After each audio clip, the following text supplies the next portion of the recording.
চলতি মাসেই শক্তিশালী মিয়ানমারকে পেছনে ফেলে প্রথমবারের মতো এশিয়ান কাপে জায়গা করে নেয় বাংলাদেশ জাতীয় নারী ফুটবল দল। আগামী মার্চে অস্ট্রেলিয়ায় অনুষ্ঠিত হবে চূড়ান্ত পর্ব।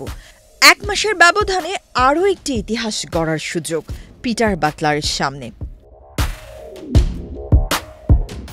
এবার অনূর্ধ্ব-20 দলকে এশিয়ান কাপে নিতে চান এই ব্রিটিশ কোচ, যে দলটি সোমবারই জিতেছে দক্ষিণ এশিয়ার শিরোপা। 6 থেকে 10 আগস্ট লাওসে হবে অনূর্ধ্ব-20 নারী এশিয়ান কাপ বাছাই। এইচ গ্রুপের স্বাগতিক লাওস ছাড়াও বাংলাদেশের প্রতিপক্ষ শক্তিশালী দক্ষিণ কোরিয়া ও পূর্ব তিমুর। ফিফা র্যাঙ্কিংয়ে 21 নম্বরে থাকা দক্ষিণ কোরিয়াকে নিয়ে বেশি ভয়। 128-এ থাকা বাংলাদেশের চেয়ে 21 ধাপ এগিয়ে থেকে লাওসের অবস্থান 107, 30 ধাপ পিছিয়ে থেকে পূর্ব তিমুরের অবস্থান 158তম। স্বাগতিক থাইল্যান্ডের সঙ্গে চূড়ান্ত পর্বে জায়গা করে নিবে 8 গ্রুপের সেরা 3 রানার্স আপ।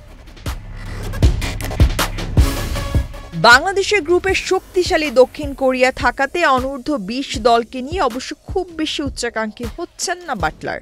আবার আশাহীনও নন বাংলাদেশি কোচ। সোমবার নেপালকে 4-0 গোলে হারানোর পর বাটলার জানান খুব বেশি উচ্চাকাঙ্ক্ষী নন তিনি। আসন্ন বাছাইয়ে মেয়েদের রোমাঞ্চকর এক যাত্রা হতে যাচ্ছে বলে মনে করেন এই ব্রিটিশ কোচ। আমরা এমন দলের মুখোমুখি হতে যাচ্ছি যারা যথেষ্ট শক্তিশালী।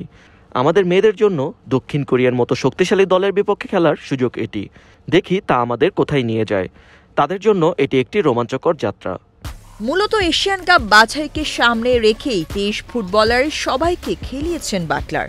2 আগস্ট লাওসে যাবে বাংলাদেশ দল। মূল পর্বে খেলার প্রতিশ্রুতি না দিলেও সেরাটা দেওয়ার আশ্বাস দেন বাটলার। আমরা আমাদের সেরাটা দেওয়ার চেষ্টা করব, এটুকুই বলতে পারি। আমি কোনো প্রতিশ্রুতি দিচ্ছি না, শুধু বলছি সর্বোচ্চটা দেওয়ার চেষ্টা করব।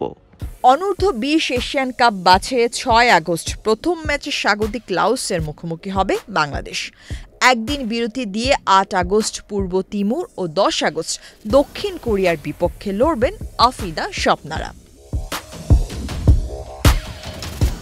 সব ম্যাচ হবে নিউ লাওস জাতীয় স্টেডিয়ামে। 2023 সালেও এশিয়ান অনূর্ধ্ব-20 বাছাইয়ে খেলেছিল। তুর্কমেনিস্তানকে হারালেও ইরানের কাছে হেরে যায় কমলাপুর স্টেডিয়ামের খেলায়। অনন্যা উদ্দি, বাংলাদেশ প্রতিদিন।